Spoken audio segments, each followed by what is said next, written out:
My name is Sergio Aguirre. I'm the Director of Intercultural Ministries with Church Venture Northwest, and I'm here at Hinson Baptist Church with Pastor Michael Lawrence to learn more about their pastoral residency program and the effects it's having not just across the Northwest, but across the United States and beyond. Michael, I want to begin by asking this question. What ignited your desire or Hinson's desire to begin a pastoral residency program, especially here in the Northeast Portland area out of all places? Why here, why now? I'm convinced that it's churches that make pastors, not seminaries. I was part of running an intern program in a church back on the East Coast before I came out here.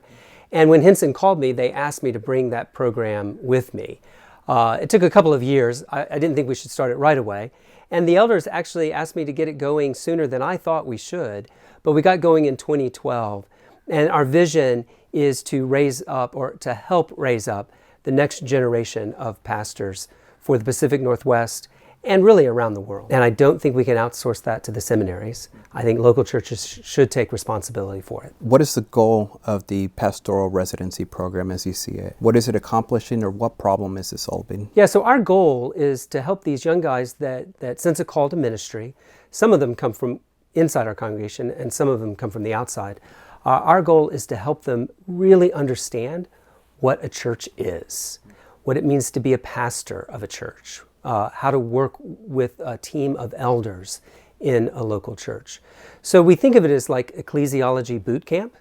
We have them read and study a lot on what the local church is, but we also have them shadow us and follow us wherever we are. I basically tell them on the way in, if I'm there, you're there.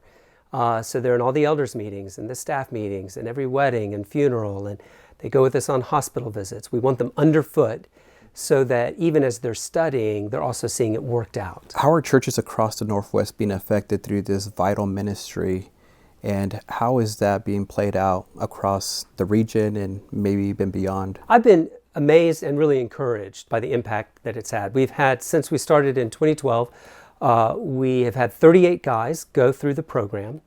A class will range anywhere in size from 2 to as many as 5 or 6, and 22 of them are now serving actively in pastoral ministry, either here in the Pacific Northwest or other parts of the U.S., and we've actually got several overseas as church planting missionaries. And then I guess we've got a whole nother portion of that group who went from our program to seminary so that they could get the rest of the training and just knowledge that you need to be an effective pastor. I never expected to see guys move into ministry as quickly as they have, and it's been one of the most exciting things about this program. Where can people go if they desire to receive more information about Hinson Baptist, or specifically about the residency program and all that it entails? There's a lot of information on our website. So at hinsonchurch.org, and just search for pastoral residency.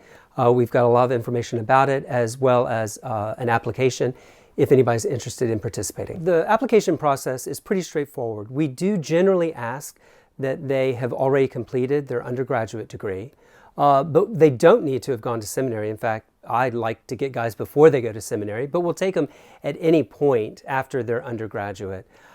We ask guys to fill out an application. We are particularly looking for pastoral references.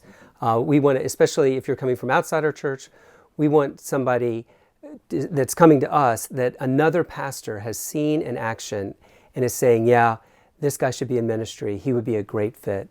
Then we ask potential applicants to come and spend a weekend with us. Lets us get to know them and lets them get to know us. The 5.5 months of the residency fly by if it's a good fit, and it feels like an eternity if it's not a good fit. So it's good for everybody to spend a weekend together before we commit.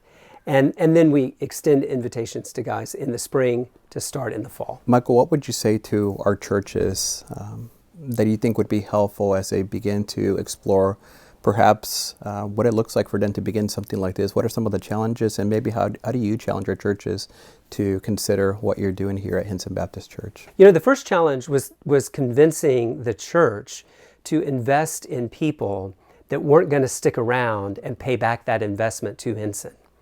There was a little, just hesitancy about that. Like, this is a costly program.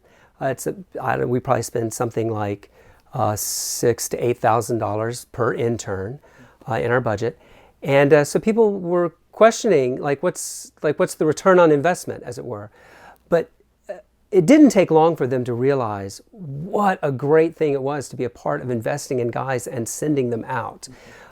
So winning the church over took about a year, and they now absolutely love it and are so excited when the new class of interns come in. Another challenge that we continue to face is the fact that guys come now often with families, married. Maybe they've already got 2 or 3 kids. This is almost like a second career, or they've come to this sense of calling late. So figuring out, how do we house them? How do we care for their wife and their kids? How do we make this an experience where the whole family is benefiting from it? That, I think, continues to be a real challenge for us. I would just say to pastors, if you're a lead pastor, understand that after your responsibility to feed and care for your church, another responsibility that you have is to raise up your successor, to raise up maybe not the guy that will actually be your successor, but to raise up that next generation of pastors. So we have a pretty formal program here. There's structure to it and a budget. But an intern program doesn't have to be as formal and structured as ours does. What it really takes is a lead pastor that has a vision for it and is willing to be intentional in investing in some promising young men and seeing them equipped to carry the baton forward after we're no longer running the race.